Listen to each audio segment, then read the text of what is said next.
गांव शिवगढ़ के किनारे खड़ा पुराना अस्पताल सालों से वीरान पड़ा था।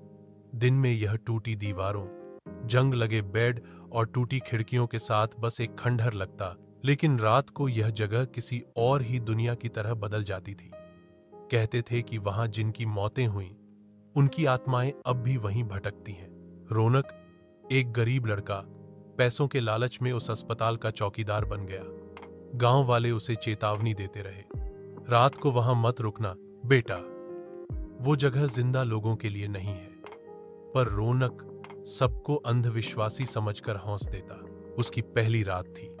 घड़ी ने 12 बजाए और अचानक पूरी बिल्डिंग की लाइट बुझ गई। गहरा अंधेरा, सन्नाटा और भीतर से उठती ठंडी हवा ने उसके रोंगटे खड़े कर दिए। तभी उसने आवाज सुनी, धीरे धीरे सरकती हुई व्हील चेयर की आवाज, और नजदीक आती गई। और फिर उसे साफ महसूस हुआ कि कोई उसके सामने खड़ा है। डर के मारे उसका शरीर कांप रहा था। वह मेज के नीचे छुप गया।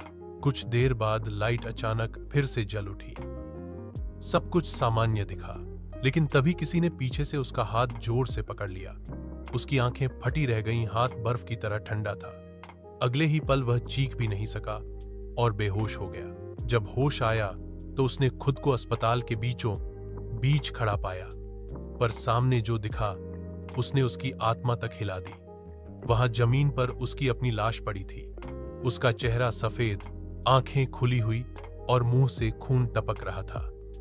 उसने बोलने की कोशिश की, पर आवाज बाहर ही नहीं आई। तभी पीछे से दर्जनों परछाइयां उसके चारों ओर खड़ी हो गईं, बिना चेहरों वाली काली आकृतियां, जिनकी आंखें बस लाल रोशनी की तरह चमक रही थीं। वे सब धीरे धीरे उसकी तरफ बढ़ने लगीं।